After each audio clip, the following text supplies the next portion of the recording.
This to make it 28-3. Arthur Blank loving it.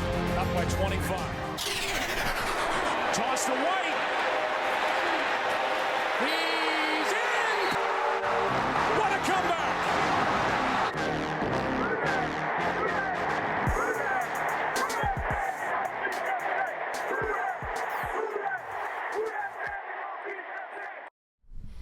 All right, welcome to another edition of the Saintsaholics Anonymous podcast. I'm Max, I'm here with Corey. No Nick today. Parental duties have called. That's right. You know all about that? Yeah, I've been there a couple times, once or twice. Once or twice, yeah. Soccer games, whatnot. But, so we're doing this one. Last time we did a free agency recap, we recorded pretty much on the heels of like a slew of signings by the Saints, and even Caden Ellis had just signed minutes before we started. Oh, yeah, my guy! I can die on that hill again. I look forward to that. We're gonna have to get a new T-shirt made. Dan, looking to you for for that. Y'all have seem to have the Caden Ellis mountain graphics on lock. No pun intended. Yeah. And but it's been a week. Right, thereabouts since we last recorded, and we haven't had any real. We recorded on Tuesday, so just under a week. Yeah, so no significant free agent signings. We technically hold on, Radens. Well, Radens was technically a free agent, so he's back. But I'm gonna argue that's significant, though. He's good depth. I didn't like him as a starter. We didn't bring in anybody that wasn't on the team last year, but it is a free agent. But it is a big signing. I mean, you need the depth, and we proved that last year. Guys dropping like flies. We don't know, what if McCoy's gonna actually figure out how to be healthy for a whole season. He hasn't done that in the past two seasons. Ruiz is still Ruiz. And Ruiz suddenly is our weakest link on the offensive line. I mean, he was pretty damn weak link last year, but when McCoy went out, when you had backups at left guard, as bad as Ruiz was, he kind of was one of the guys you had to rely upon. Obviously, he let us down at times. Now, there are some that'll say if you grade him out, he actually didn't grade out that poorly. He's a good pass blocker, apparently. That's what they say. Which is perplexing to me because there's so many times you would just see him Olay a guy, he was like a bullfighter out there and just let the guy go through. But well, he's kind of like Andrus Pete in the respect that when he messes up, it's unavoidable to everyone's eyes. Like you see it, and it's in grand fashion, and it is just like, man, he whiffed on the block and the quarterback got killed, which is amazing. Like considering you had guys like Kamara, Olave, Taysom Hill, any of those guys on the field, Shaheed even at times, and those guys should be drawing your eye. Your eye, the attention of your eye should go to them. But Ruiz would screw up so epically that you'd look at him. So hopefully, he can turn it around. But I think guys like Radens will be important. Look, and I love the signing. Him as a backup. As your primary backup, because he can play multiple positions. He's almost like Kelemete was for those years, where he was just the sixth guy, could slide in multiple roles. Yeah. And that's the thing with Radens, man. I want to say he was a tackle when he was coming out of college, and he has played left guard, right guard. I think he's filled in a tackle before. So the only position he really hasn't played is center, which would be amazing if he could play that, because we don't have a good backup center right now. Obviously, Simpkins he's unproven, though. Yeah. Because remember, last year it was Fortner who slid into the spot when McCoy got his inevitable injury. And when he wasn't snapping the ball through the goalpost behind him, he did okay. Yeah. Look, I'll be honest with you. I would feel more comfortable with another guard, whether it's free agency or whether it's the draft. Yeah. We need someone who can get on Ruiz's ass and push him out of the starting lineup. Yeah. And then I'm going to argue we also need a center that can possibly – now, this would probably be through the draft, but you need a center who can push for the starting role when McCoy gets hurt again. It's going to happen. I mean, you just can't depend on McCoy. You got to have a plan there. And look, you have to have a plan. There could be a lot going on in airline that we don't even know about. Guys could be looking a certain way. Mm-hmm. That's good, but we didn't really see it on the field last year. So, I guess the question on that would be, if we're going to fill some of the depth and or succession plan through the draft, like considering we made the Edwards signing, what round would you be comfortable with drafting an interior offensive lineman? Like, would obviously we're not going to do it round 1, but would round 2 be too high? Would you be okay with third? Like, how high would you go to do it? Yeah, I think I'm pretty locked in with the 8th pick. One of the defenders that we've talked about over the last couple of weeks, we're all in agreement, I think, that Styles would be an amazing pickup. You and I are on the same page with regards to Caleb Downs. We all like Delaney as cornerback 1. If Arvell Reese or Bailey, if one of those guys fell, even Bain at this point, because let's be honest, edge, there's a pretty big hole where Cam Jordan's 10 sacks were last year. So why are you talking in past tense? I don't think he's coming back. I look, think the silence is telling. Yeah, and his cryptic. Well, the one thing that did happen. Well, I'm not worried about his post, but I saw a few posts on Twitter today, and Ian, whose handle I think is Champion 33 or something like that. Amazing. That's follow. his handle. He keeps changing his title. Yeah, he does. He does. Right. If you're involved in Saints Twitter, he's one of the must followers in my opinion. Yeah. He brought up a good point, man. They were talking about, when Sean Payton took over, there were some of the quote unquote locker room leaders who you saw get pushed off the roster that first year or so, like Joe Horn. Kind of wanted the refresh. Yeah. So it's he he at least kept Horn for. Well, yeah, I guess Kellen Moore is now kept. He's the captain of the ship, man. And look, here's the deal. I get it, because if you have someone who's been in the locker room for 15 plus years, they're going to have an opinion. And they might be like, well, we did it this way and it seemed to work. And Kellen Moore's not going to want that. And the players are going to respect that. I saw. Right. So like Staley, you got to think he doesn't want that either. So the players need to be listening to the coaches. Yeah, I get that logic. You reminded me, there was a clip floating around today of Matthew, Tyrann Mathieu on his podcast. And he said, what this was in reference to. Yeah, he said the same thing. He was like, Staley's, he's a new guy. Like he wants. I'm going to find the exact quote.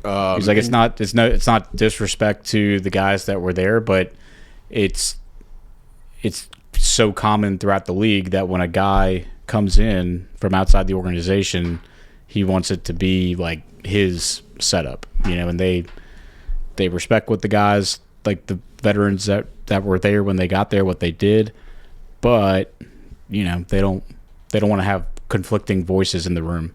It's kind of crazy to think that like Cam would be a guy who would actively preach contrary to whatever his coach is saying, but I don't know. I've never been in an NFL locker room, at least as a player or a coach.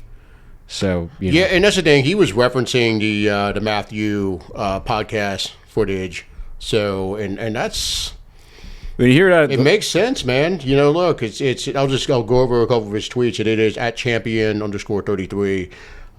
He said, I said this last week, and there was no malicious intent or disrespect involved, but it's been 5 years since we've been to the playoffs. Miss me with the great leadership and all that.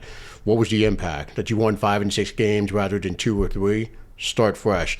Time to start developing new leaders for Kellen's tenure and timeline. Staley likely wants to teach his defense without someone potentially saying, hey, I can do X, Y, and Z, or we used to run. Yeah. And that is a good point. And I'll be honest with you, I didn't look at it from that lens until he posted that. Yeah. Because, we're all of the we want the guys, we want Cam to be here. We want him to play all 16 seasons in a Saints uniform. We want it for the nostalgia aspect. But there is logic to not bringing him back, man. Look, I don't love it, but it is what it is. I was talking when Dan and Mike were in town for our guy Eric's wedding. Congrats, Eric. They were talking about that, and because obviously it's a big topic. All these guys who are like beyond fan favorites, and the potential of losing them, and then actually losing to Mario. Honey Badger retiring, Cam indecision, Taysom has, is probably, it's not looking like he's going to be back either. And feels like he's going to retire. And I was telling them, it reminds me of like when you saw when the entirety of the Dome Patrol exited stage right. It's like kind of one by one, and most of them, I don't know if Vaughn Johnson retired saying or not, but you saw the guys that were your absolute favorites. And then even in that era, I even included Morton Anderson going to the Falcons. It was fucking heartbreaking. Like, yeah, it was my guy at that age, and he goes to the rival. Now, thankfully, none of the Dome Patrols went to a true rival. I mean, Ricky Jackson went to San Fran, but then you had Swilling went to the Lions. Mills goes to the Panthers, and well, hold on. It's like, remember this with Swilling. He got traded for the pick that turned into Willie Rove. So that's a great trade. You can't say anything bad about that. No, it's not speaking bad about the trade, but it's just that like guys that were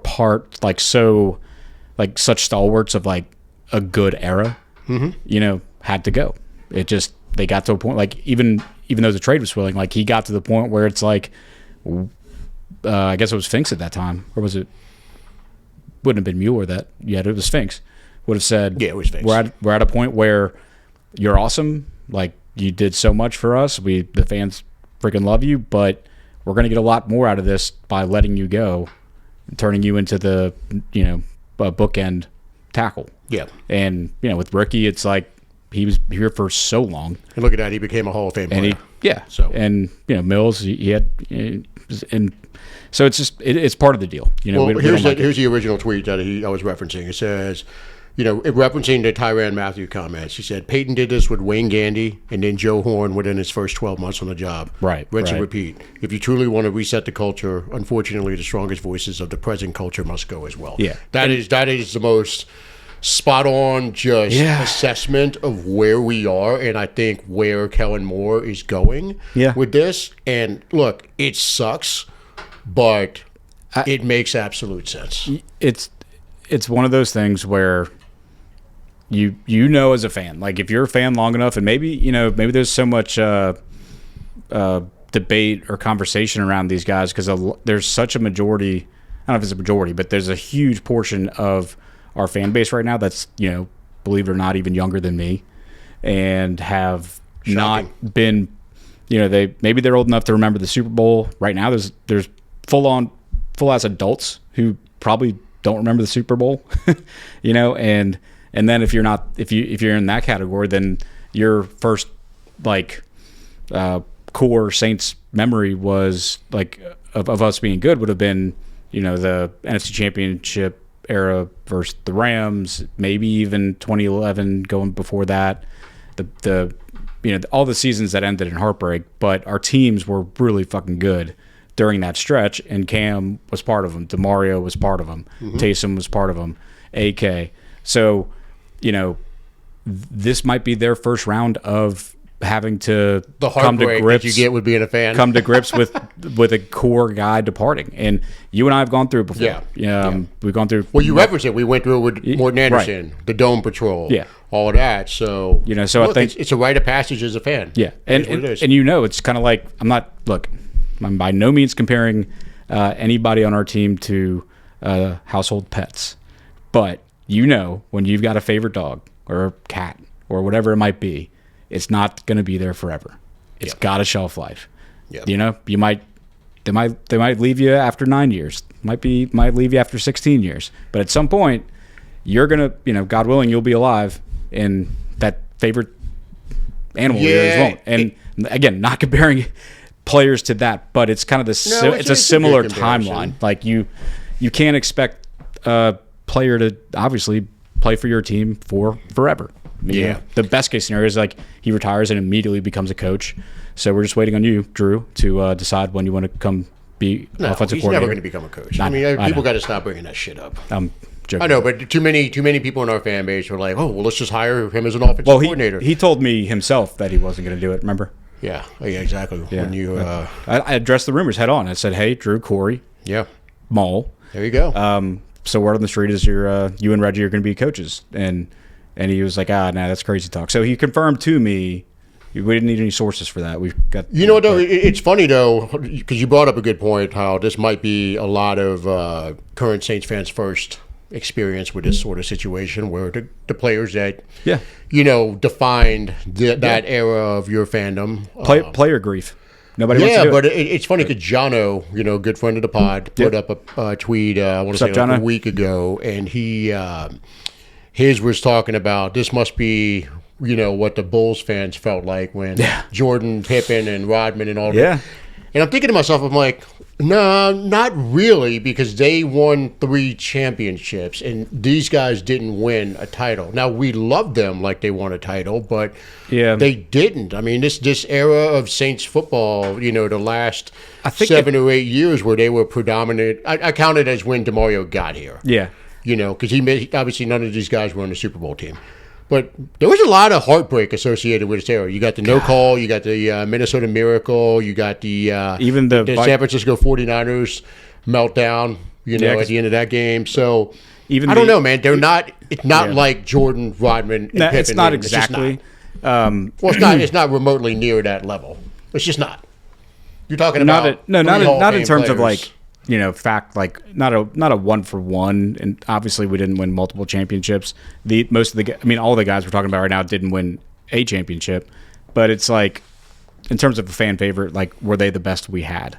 It's like so for Bulls fans, they watched like the breakup of the championship Bulls was watching the best they had all leave within the same 2 seasons. So like besides Drew, is this like the best group of guys we feel like we've had, and watching them all exit at the same or similar time is tough. I can see it from that angle, but I do think there's no comparison. That's the bottom line. Yeah, but one thing that jumps in my head is that I think what makes it tougher as well is that while none of these guys played on the Super Bowl team, all of them played when Drew played. Yeah, and so they're kind of like the last connection we have to Drew. We remember them playing with Drew, being in the huddle with Drew. And that's, I think, makes it more difficult. If none of these guys had played with Breeze, makes it a little bit different. Well, I also think it speaks to the connection that the fan base has to this team.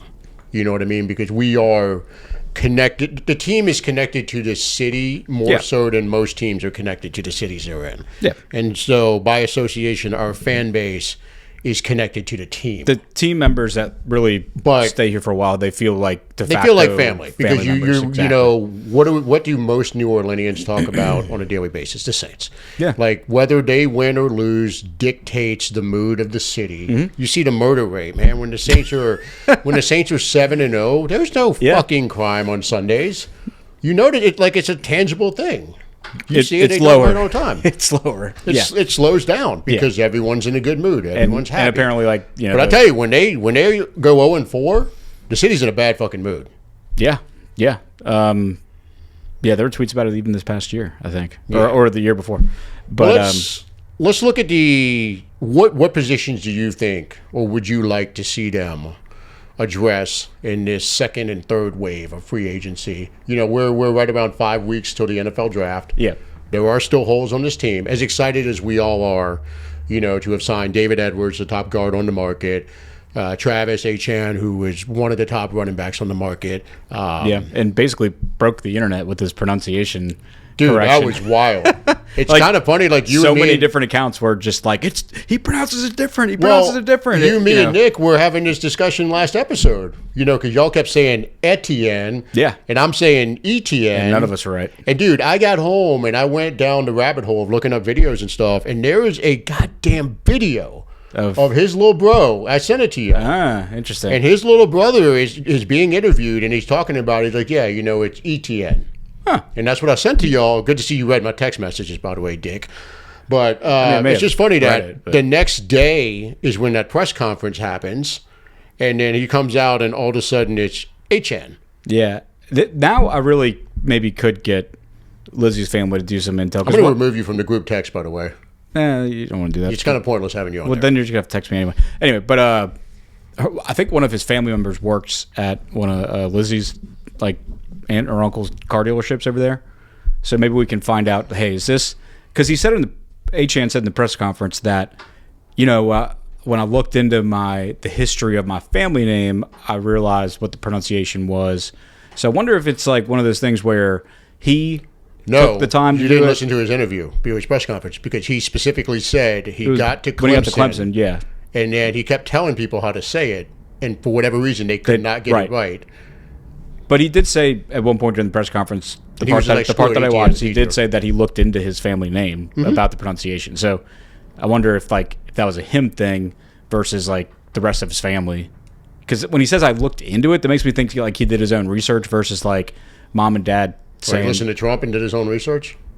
well, I don't even think Trump does research. No, I guess it's not Trump. I guess he listened to the internet. He goes by Did his gut. own, yeah. Great guy, man. But no, it's funny because when I went down the rabbit hole looking for the correct way to say it, and there was, I don't know the guy's name, and he had a little blurb about it, and he's like, it is not Etienne, it's not Etienne, it is Etienne. Yeah. And he had a whole little blurb, and this is from like 5-6 years ago when he was still at Clemson. And Yeah. I don't think it really gained much steam. Yeah. But I found it while I was searching, and I'm like, Etienne. I was like, I guess that kind of makes sense, but why would he not correct people on how to say his last name? But then You know when he what I said it in mean? the press Like, conference when he was like, I tried to, and no one could get it. well, let me ask you this: let's say you get drafted in the first round, as a fullback. We'll go that route. Sure. And they get to the introductory press conference, and we know your last name is pronounced Mall. Let's just say they're all saying Corey Mole is here. Yeah. You're going to correct him, right? Yeah, because it's an easy correction.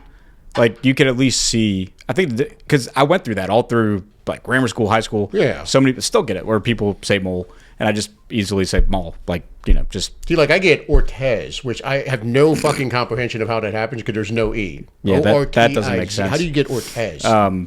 But yeah, like at least when if it's mole versus mole, like I don't blame people for saying mole. I mean, No, but you would correct They think of the word toll and it looks, O, 2 L's. I get it.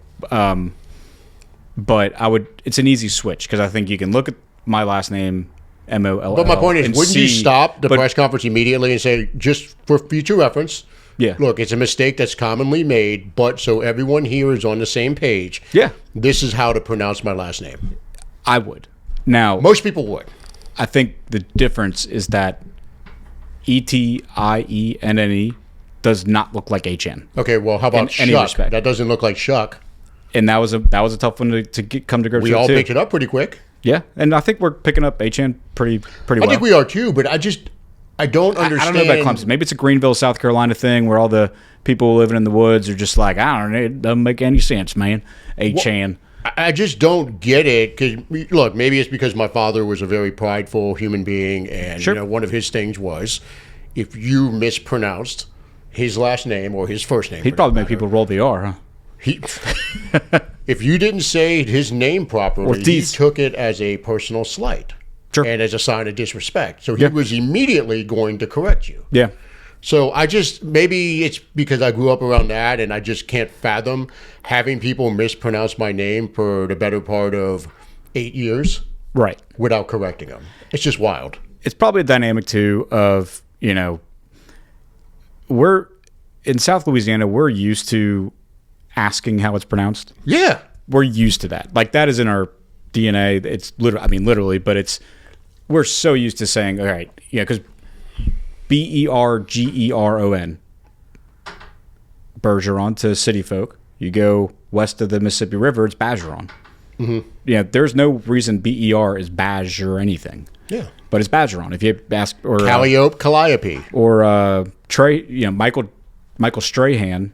I remember like it was in the early days of YouTube where some Cajun guy was making videos like Michael Strahan, Super Bowl winner. If you was from Lafayette, we'd call you Strahan. Yeah. And because like you got Trahans and Oquans and with the OIN. Like go try to go to Lafayette and order Boudin. That ain't gonna work. It's Boudin. Right.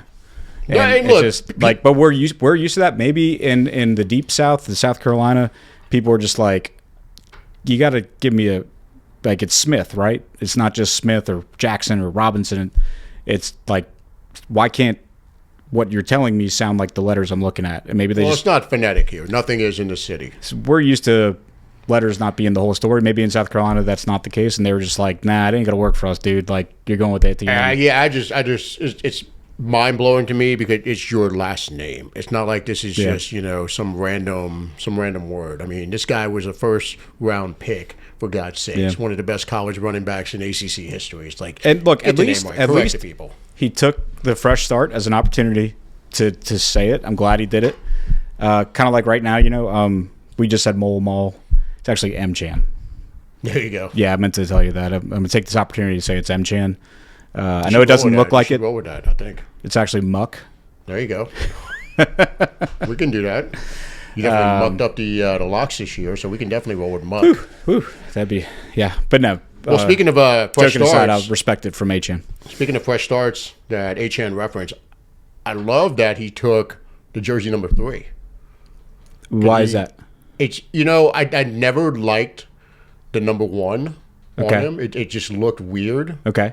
And I know you're particular it's funny about though because your numbers. he wore 8 in high school. Then he wore 9 at Clemson. He referenced in his press conference that he wore 9 as a tribute to Drew Brees because he's such a big Saints fan. Ah. So when he Okay. got to the Jaguars, I want to say it was the first year that they allowed the single Single digits, numbers for yeah. running backs, wide receivers, all that stuff. And he went with number 1. And it just never, I don't know, man. It just never looked right. But I love the 3 looks good on him, and I like that he's taking the approach of this is a fresh start. It's the 3rd team I've been on since Yeah. I left high school. And it's just leaving his own legacy and making that number his own, which allows Kool-Aid to go ahead and slide into number Yeah. 1, and maybe Kool-Aid can get a I'll little say bit better. I like the 3, but it's for selfish reasons of like the 3 is commonly worn by bulldogs, by dogs that are good. Gurley, Roquan. Okay. Like the 3 passes around. Kind of, it's not like as official as the 18 or the 7 for LSU, but 3 is a number commonly. I'm used to that being a good number worn by Georgia Bulldogs, and obviously Gurley had number 3. So Yeah. that was good. Well, I'll tell you this though, man. I had this discussion with a few people on Twitter, going back and forth over the last couple of days. If y'all hearing the clacking, it's the wind. It's probably picking Yeah, up. over the last couple of days about, to me, jersey numbers 0 all the way through 10. Those need to be reserved for your heavy hitters. You know what I mean? Like, there's no reason. Okay. There's too much aura, as the kids would say. Is it Let's aura attach- or aura? or whatever, attached to those numbers for them to be worn by backups. And I bring this up because we had Ugo Amadi has been Yep. rocking that number 0 for the last couple of years, and it frustrates me to no end because he is a backup defensive back. He's not a starter. He's a fringe roster guy every year. Alante Taylor wearing the number 1, he wasn't, I don't know, man. He wasn't good enough to have that 1. It made sense at times, but yeah. Well, let me keep going. So Rattler's number 2. He's a backup quarterback. Yeah. We got to get him. We got to get this 2 off of him. Yeah. Achad has 3. So we went from Jake Hayner rocking number 3 to Achad. So we've stepped up. We went from a 3rd string quarterback That helps. to the 1st string running back now. So Right. that helps. 4 is now up for grabs. So I mean, you bring in Downs. Jeremiah Love, Ruben Bain, Well, yeah. your 1st round pick. One of those guys could rock that number. Yeah, if Love falls to us, for sure. Bain, for sure. Styles or Downs. Now, Downs loves his number 2. Hold on. Let me keep going. All right. So 5 right now is Kendra Miller. He's a fringe guy. We've all talked about. Good chance he's probably not on the team. We got to get 5 off of him. It's got to go to somebody better. Shuck has 6. Fantastic. Taysom had 7. Fantastic. 8 doesn't get handed out because of Archie. And 9, I'm hoping doesn't get handed out, obviously, because of Breeze. No one will ever wear it again. Right. And now 10 is Palmer took it. Trey Palmer just took it. Yep. So I'm fine with 10 going to somebody else. Those single-digit numbers, 0 through 9, Yeah. they got to be attached to somebody who's bringing something to the table, man. Like I need these going to some good, potentially elite players. So you just mentioned Caleb Downs. Caleb Downs, rock number 2, The 2 high schools. school and 2 schools in college. So you got to think he's got his eye on 2 if we pull him. Love, Bain, both rock number 4. Bain did wear 44 as a freshman at Miami, And then I want to say he was 11 before 4 in high school. Yeah. So there's an association with 11. If we pick him, we'd love to see him in 4. Now we just signed a new punter. Punters no longer He's 17. He took number 17. already took it. Okay. He took Trey Palmer's old number. Good, thank God. Because Yeah. So then I still associate 17 with Everett, and I'm just like, I don't want any. But I guess Meacham wore it. yeah, so Styles has been rocking number 0. Yeah. Now apparently at Ohio State, the 0 is kind of similar to the 7 at LSU. Okay. It's a defensive thing, though. I want to say they give it out to, I forgot what they call it, but it's a significant number there.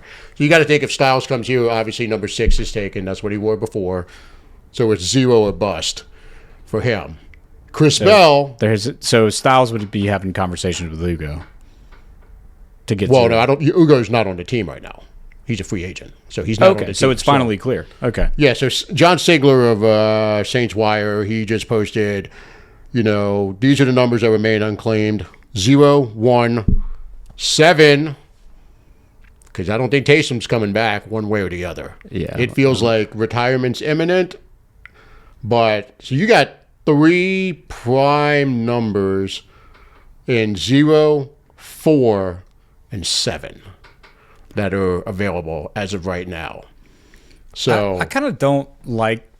I mean, if it were up to me, I would retire 7 as well. no. Well, the Saints don't retire numbers. Because of more, not officially, right? You saw the backup defensive lineman. 57. 57's has been kicked around. Why is several. 57 being handed out? I don't remember the last time we actually had a starter wear 57 though. It's always a backup, which is the most disrespectful thing. But it's always Ricky used, Jackson's legacy. and it's almost always used in the preseason. I think there was No, one. you see it in the regular season. It's been in the regular season a few times. It's usually like a mid-season pickup, and there's no other numbers.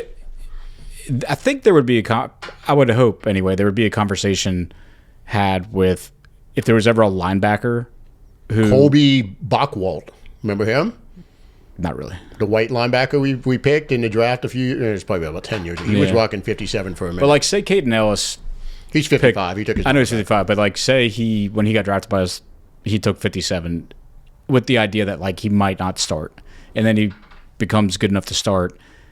You got to think there's a conversation of like, hey, dude, we got to kind of change your number. Well, they don't get to just take them. It's like it's. I think it's delegated out, and then once you've earned your keep a little bit, or if you're a big high profile guy, you get more of a say. I don't think they would have like if DeMario came in here and said I want to wear 57. He wore 56. Pat Swilling. He wasn't really up to that level when we signed him. Yeah, but Ricky. It's a different level with Ricky. Yeah, I agree with you. But I don't know. Why are they even handing out 57? It's not like we have 99 guys on the roster that need numbers. They've clearly made a choice that because it's been long enough for Breeze. Like we haven't even seen backups get 8 or 9 since never seen a backup get 8. Well, they talk about the head equipment guy. I can't remember his name. He flat out refuses to hand out the number 8. Right. And you have to think the number 9 is going to – because they don't retire numbers. Just because they're up in the rafters, they're not retired. Yeah. There are no retired numbers. Well, I mean, you see the Saints. Cowboys with like CeeDee Lamb. They gave him 88 when it was like – that was a Jerry Jones thing, apparently. Yeah, where it's like Irvin's in the Ring of Honor, but then again, you haven't seen anybody wear 22. If they traded up and drafted Jeremiah Love, maybe they'll give him 22. Well, let's go back to 2017 when none of us knew anything about Taysom. We thought he was probably just going to be a camp body and off the roster, and he takes number 7. Because we're probably all pissed off because Morton Anderson. Well, Warfel. I mean, they've given it out before, but I guess they give it out to people they think aren't. I think 8 and 9 are the only 2 that are off limits. Like they probably wouldn't give 7 to a kicker. Like if I would hope not. Right. So 7's going to get taken by somebody. Yeah. Be interested. Well, or it'll be back on the equipment guy. Is he going to give it out? He gave it to Taysom, but well, no, because he's absolutely going to give it out because if you're giving out Ricky Jackson and Willie Roaf, players like that, like Hall of Famers that spent a good portion of their career here, you can't justify not giving out 7 if you're giving those out. I think with 57, because it's been done so many times, like we've noticed it so many times, albeit on backups, I'm more like okay with that. But if I ever see 9 go to anybody, I'll riot. 9's not going to go to anybody. You know what I mean? If they start kicking that around like 57, I think 57 really should have been given the same treatment as RG along the way. Like that's a screw up, whoever did that the first time. Well, Well, But, now like, bear in mind though, these players can approach whoever's number that is, like whoever it's associated with, and talk to them about it. Like the blessing. the Ohio State quarterback Dwayne Haskins, he approached Joe Theismann about wearing number 7 when he got picked by the Den Redskins. That's a bold move. Theismann gave him the go ahead, so he got to rock number 7. And I remember Worked last that well for year, him. Abdul Carter was trying to get a hold of. Lawrence Taylor, he said no. Well, first he wanted the number 11, because I think that's what he wore in college. Oh, yeah, Phil But it's Simms. Phil Simms. Yeah. And then he wanted 56, Lawrence Taylor. They both said no. And they shut it down. Yeah. So, I don't know, man. It's interesting. And look, it's a mostly insignificant topic, but I mean, it is fun to keep up. And I'm a firm believer in the power of a jersey number. Like, you gotta look good. How would you feel if Shuck leads us to a few playoff wins, maybe even a conference championship? We're talking like way down the road. He's in his second contract, and he decides to pull a Kobe, say, I'm going to switch numbers, approaches Breeze and says, hey, what do you think about me turning the 6 upside down? He did wear it in college. Right. But how would you feel about that? If he If approached Breeze is fine with it, I'm fine with it. If he's winning and he's on a second contract, That's what I mean. I'd be fine with it. Yeah, it'd still be tough. If he's winning, he can do whatever the hell he wants. True. That's all. If you're getting us to Super Bowls and we're in that conversation year after year, I don't care what you want to do, as long as it's within reason, go for it. There's times where I can be cheap and very basic as a fan. I would almost need to see like a video of him and of Shuck and Breeze announcing it together. I would need to be convinced that, like, Hey man, if Drew's beyond good a with doubt. it, I'm good with it. Yeah. Right. No, but look, some might say, why the hell have y'all been talking about jersey numbers for the past 10 minutes? They are important. Okay, it's a big deal. It is a big deal, Right. man. You got to look good. And I was, well, look, you remember when Reggie Bush got drafted. At this point, the single-digit numbers were not allowed for skill We players. all got excited at training camp. Bush, there are several Reggie Bush rookie cards where he is wearing the number 5. 5 jersey, and it looks fucking Dude, awesome. when he- I am still pissed off that the NFL did When he not came have out in the- training camp wearing the black and gold 5, whew, No, man, it looked awesome. God, that was awesome. good. Yeah. It was like, it's really real. Yeah, and it's like, why? I don't know. I hate that it took that long, but we're here now where they get to wear it. I love that the number 0 has been introduced into the rotation. I think I 0 mean, looks awesome. It's waiting. I'm still waiting on a quarterback to wear 0, though. I don't like 0 on a quarterback. I think it would look awesome. Nah. Somewhat, but look, whoever does it and makes it good, it's going to be the number associated with them forever, because no one's done it. It doesn't jive for me. Doesn't jive for me. 0's like, I mean, 0 is kind of a gimmick number for forever. I don't know, dude. 0's got some swag to it, man. I mean, we brought him up in the last episode, but Darnell, not Denzel, Darnell Washington. Agent 0, man. He wore it at Georgia, and he I hate that he doesn't have it in Pittsburgh. yeah, he could. Something about it on a QB, I'm just like, Well, Pittsburgh doesn't give out the number 1 for some reason. I don't know who. What's his name? Justin Fields had to wear 2, and I remember found an article, and they were talking about how like the Steelers don't hand out 1. on the Pittsburgh jersey, the way that their font is, it would just look like a line. That's fine. I think one, right? They don't have any hitches on their ones. Yeah. Well, let's move on to a different topic. So Big deal. let's look at Big the best remaining free agents on the board. Yeah, you would start to ask me position. I mean, I'm not trying to like be totally obvious, but I think wideout to me. That's my number 1. But the problem is the guys who look to be the best players all have some kind of like baggage or asterisk next to them. Now, has Christian Kirk been claimed yet? I don't believe Because so. he seems to be like,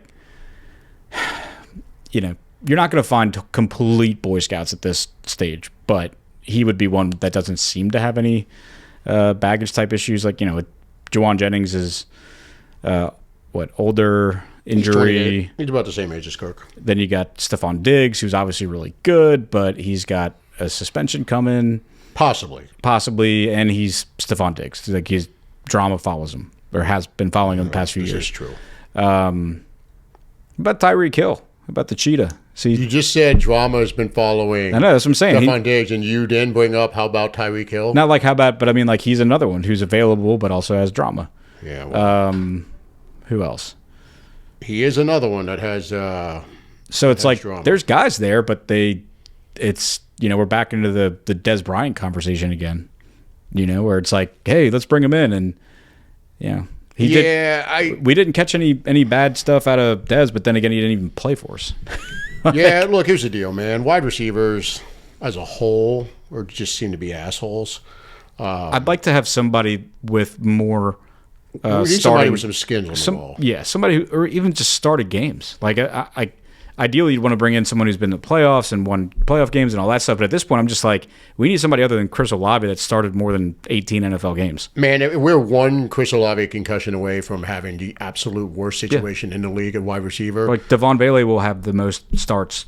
Yeah, so let's go ahead and look at the Saints wide receiver room at the moment. So this is Ian Harditz posted this the other day, and it got some traction on Saints Twitter. So you got Chris Olave, Vele, Mason Tipton, Jalen Polk, or Jalen Polk, I don't know how you say With it. Jalen. Bub Means, Kevin Austin, Johnny Hopkins, who I've never heard about. I had no idea this guy was even on the roster. Trey Palmer, Samori Toure, Ronnie Bell, Sloan Kettering, Damian Alford, that's the and name of a Elijah hospital. Crooks. Yeah, well. That's Sloan Kettering. Really? Sloan Kettering. Is that not the name of a hospital? I don't know. We need Nick here What? to answer that. Look, it doesn't matter. The point is, this receiver room is bad. You know, when you take out Olave, you really do not want to go to battle with the rest of this room. I think it's a hospital in New is York. a little bit higher on Bub Means. You know, I keep seeing people like, oh, we get Bub Means back. It's like, Bub has like 10 career catches in 2 years. Now, I know he was hurt all last year, but Jesus he's got Christ. some ceiling if he's healthy, but his floor is negative. His floor is Bear in mind, the previous regime also drafted him, right. coaching staff. So they true. have no ties to him. That's true. Mason Tipton, I think we like what he does on returns. And, you know, he's like a good Kellen likes him. fourth or fifth guy. But Vele, again, in a small sample size because couldn't stay healthy. You know, we like what we see, but I don't want him as your number two. yeah, and that's the question. Like, who besides Olave? You know, we've even had the conversation, and I think you're pretty staunch on it that Olave himself is a number two. You know, so it's like, who else behind him are we saying we're comfortable with as a number two? No, Olave has he took a step and proved himself. He's a one. Yeah. Now where he falls in the number one receivers around the league pecking order, that's up for debate. He's not. But he is a one. He's not the number one. He's not Jamar Chase. He's not Justin Jefferson, but he's on that next level or two. He's not the type of number one we grew up with, because those really don't even exist anymore. This Damian Alford kid is intriguing. He was in the CFL. He's like 6'5". All right. Weighs about 225. Big boy. His highlights look good, but I mean, let's see what happens when he's playing against actual. Does he run faster than 4.7? Yeah, he ran like a 4 or 5. He's actually got some speed for his size. Shit. Sign him up. But he's already on the team. Give him number 7. No, don't do that. He's 85, just in case you were wondering. We're looking at the best available. This is NFL.com. This is Greg Rosenthal. Jawan Jennings is his highest ranked player who's still available. He's 28. What's our baggage with him? I wouldn't worry about it. I mean, was he injured last year? He was injured. No. He had a 3-touchdown game last year. I guess he's just a dick. Our only knock on. He's the one that defensive player, or maybe it was an offensive player, came out and they're like, that dude's a piece of shit. He just instigates. You know, he's kind of a dick. People said that about Mike Thomas, other teams.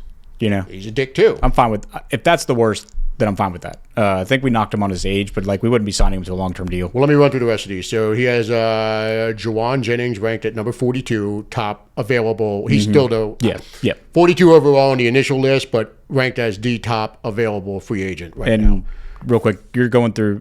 This is NFL.com. Is he not top wide receiver, just top free agent? I'm going through the wide receivers. I'm just pulling them out. So he has Jawan Jennings at 42. Stephon Diggs as his 55th ranked free agent. We already talked about his pending legal issues. You don't know what's going on with him. At 61, Deebo Samuel. Deebo is not Deebo anymore. He's also 30. Worry about him dining out in New Orleans. Yeah. Now, don't get me wrong. If push comes to shove, I'd be happy to have Deebo on the team because I know he can catch. Take the chance he'll get a Whole Foods. He started games. He's got skins on the wall. Yeah. After that, you go all the way down. There are no other wide receivers ranked in his top 101. Damn. So the pickings are kind of slim. And you asked me a few minutes ago about possibly drafting an offensive lineman. Oh, yeah. In the how high is too high. To me, the first pick needs to be one of the defensive players we've talked about or love. And the second round pick needs to be a wide receiver. That's funny. 2 hours ago, ESPN posted that Kirk signs with the 49ers. Did he? That's a good fit. So So to gotta me, I take him think off the that wide receiver is an absolute must with one of your first 2 picks. Now, we've gone on about how we don't feel like any of the wide receivers are worthy of the 8th pick. But to me, it's a deep enough class. 2nd round pick, get one of these wide receivers. It has to me, to answer your original question from 15 minutes ago, 3rd round is where I'd be fine taking an offensive lineman. Yeah. But wide receiver, 2nd round has to happen.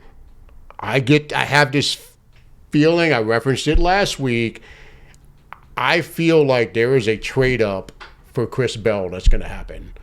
Where we're not going to take the chance. We're not going to take the chance. Yeah. Apparently his medicals came back clean.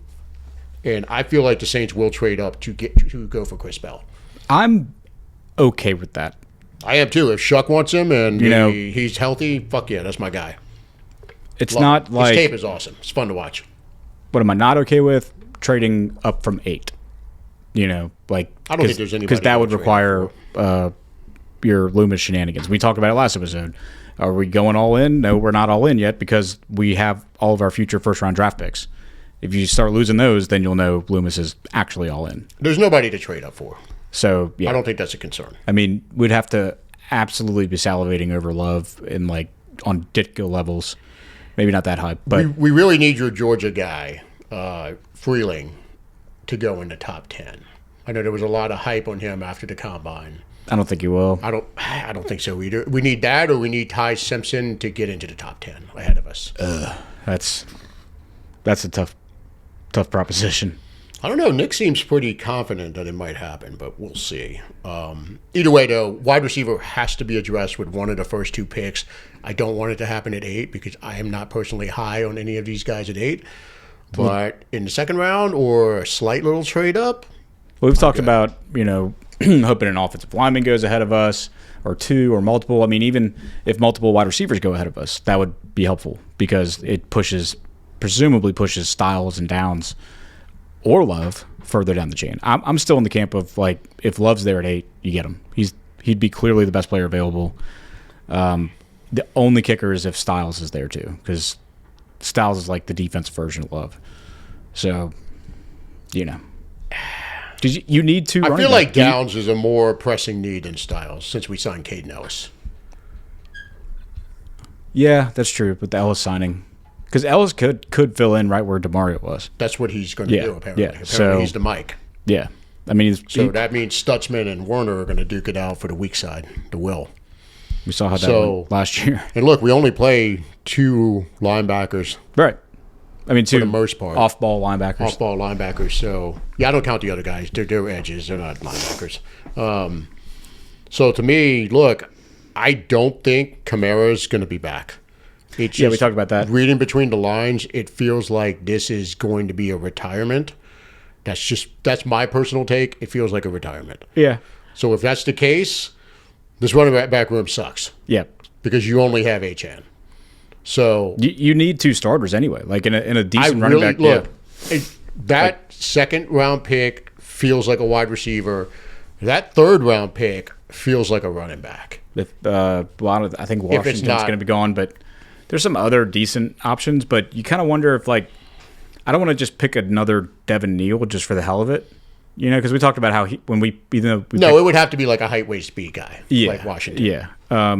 Because I agree with you. If we want to talk about AK for a second, I bring it up only because you got to. Sometimes we take we love him, but Fletcher Mackel, we take his videos and takes with a grain of salt. He's incredibly wild on his Pelican takes, but he posted a video today that I thought he made a good point in terms of if you're reading the tea leaves about Alvin. Based on what the head coach is saying, what Kellen Moore is saying. And what he was referencing was that, especially, it's one thing if you're just talking about AK in a vacuum, but because Kellen Moore's press conference also talked about signing a starter level guy, a running back with juice, there's obvious questions about how does, what's that going to look like? What is that Achane and Alvin going to look like? And what Fletcher also mentioned, and I agree, I'm bringing it up because I agree with him, is that Kellen Moore, in terms of press conferences, he's not. While he might keep things close to the vest and repeat the same phrases over and over and give you very coach speak answers, he's proven to not be one of these guys, which happens often, that they'll tell you one thing they know is not true, just to like keep you off their case. Like, you know, other coaches might just be like, "Yeah, Alvin's our starter. We're bringing in HN. They're gonna be equals, 1 and 1A. They're gonna work together." He can just say what he thinks people want to hear, just to get him off the question. But he doesn't like the bullshit, even the media. Yeah, you know. So, and that's proven true. And so he said, "I don't really want to talk about AK." When he's talking about HN, he talked about HN himself, like what his qualities were.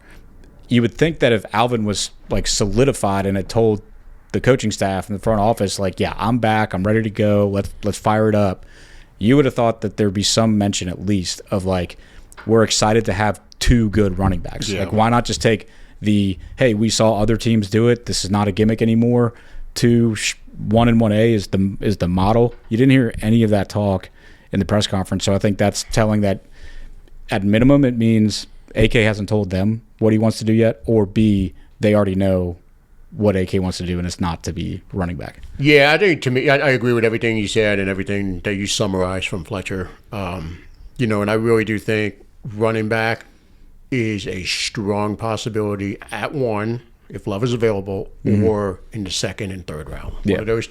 I think there's going to be another running back that gets brought into the room, and it's going to be a high pick.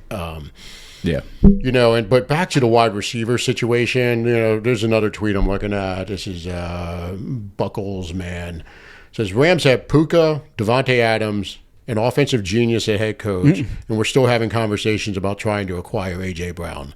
Meanwhile, Saints fans still trying to trick themselves into the pack of ass in the wide receiver room with Olave. Because this is in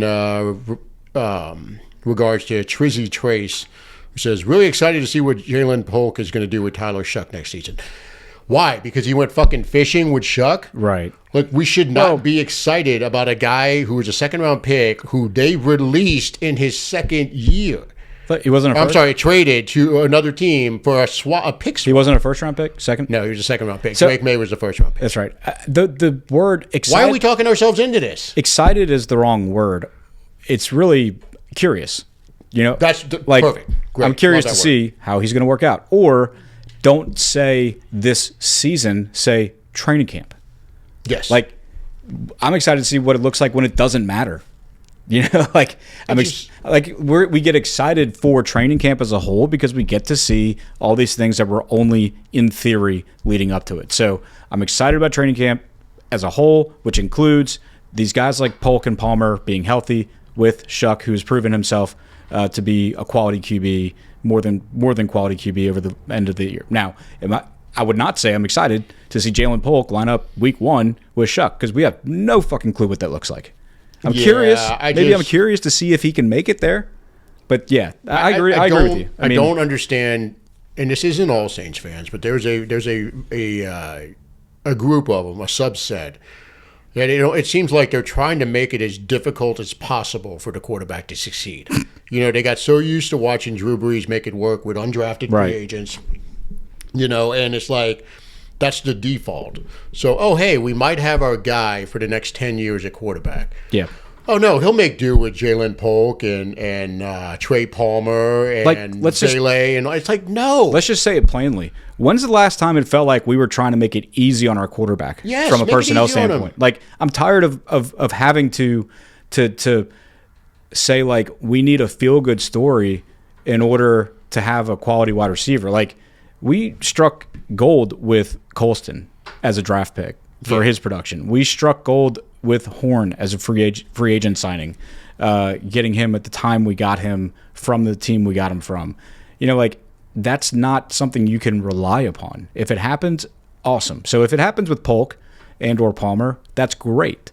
But you can't sit here and rely upon it. I mean, do you consider the fact that they're in the building? Yes, of course. They're part of your group. You always consider who's already on your team. But I think that's where it ends. Like, you consider that they're there, but you can't just rely on them. You can't say, like, all right, Polk's our number 2 going in because he was a 2nd-round pick and he's talented.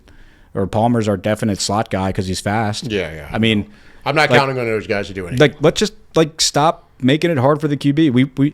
We finally we saw when we had a Hall of Famer QB, and for all intents and purposes, we kind of made it hard on him. I mean, besides Colston, we drafted Stills, we drafted Meacham, but we never ever like went out and got just a sure bet free agent, to my recollection. Look, man, I've been very vocal about the Saints need to flood Shuck with protection and weapons. Well, you think about get him everything. Yeah, with two franchises that, Rodgers still has the one Super Bowl, right?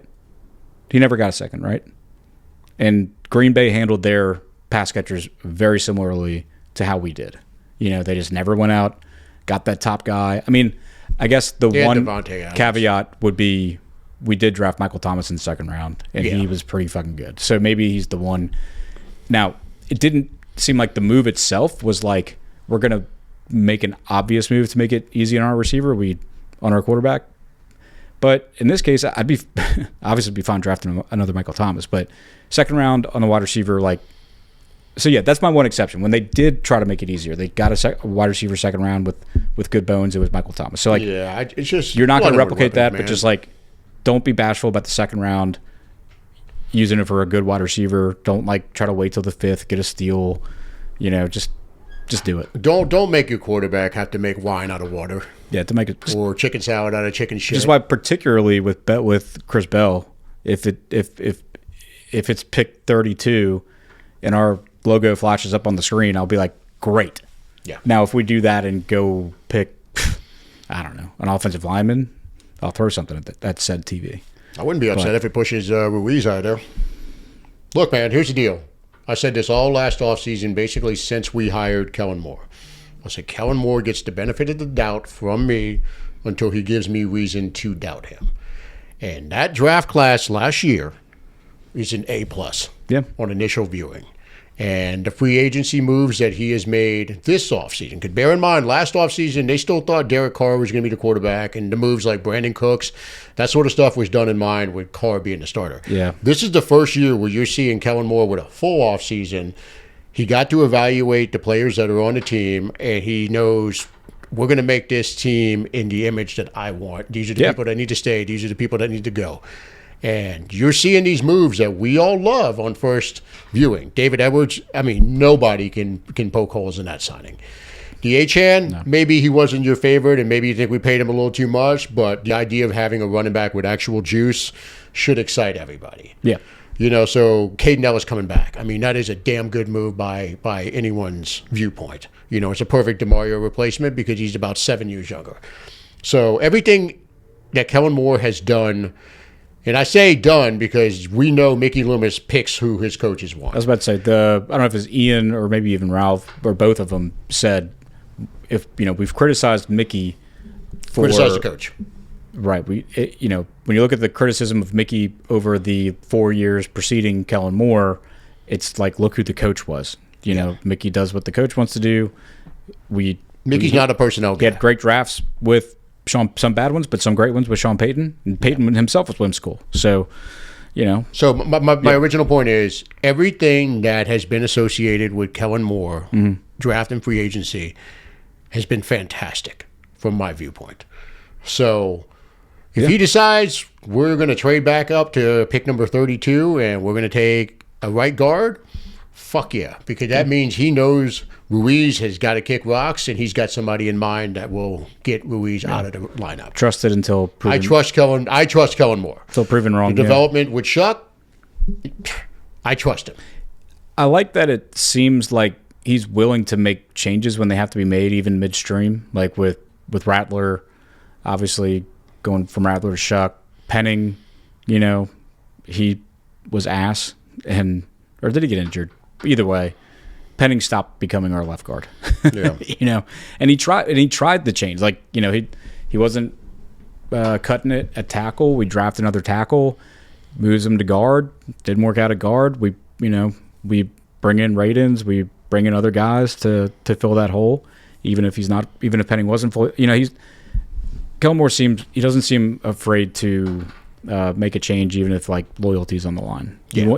He does want to win. And to your point about what last offseason was, even if you didn't have all the uncertainty with Carr, it still would have been like, I don't want to say it never, like, it all counts, but it wouldn't have been a full picture of what Kellen Moore does as a head coach in an offseason.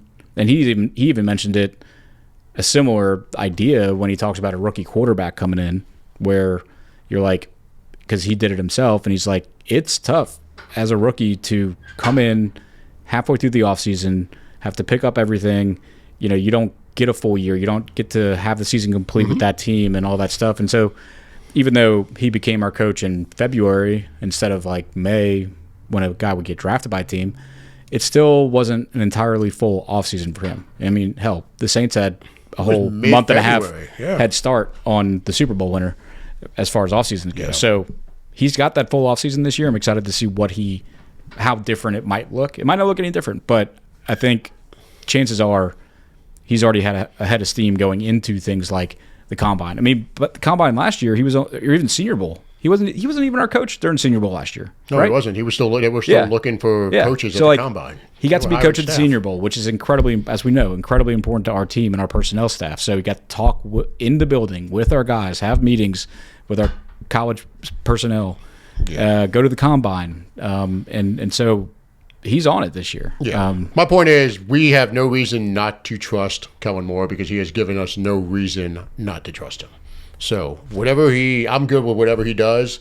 You know, it might not be my first choice with what we do at 8 or what we do in the second round or going forward, anywhere else in the draft, but I will throw my support behind it because he's built up equity so far with us in a limited amount of time. You can say what you want, like come regular season, like game to game with play calling, So from that part of his role, maybe he has a bad game as a play caller, but in terms of his effect on who comes in the building, it's all been pretty cohesive. Yeah. Now remember, he was playing with a roster that was not built for Shuck or Rattler. Right. This roster was built for Carr last year, so that is a big key.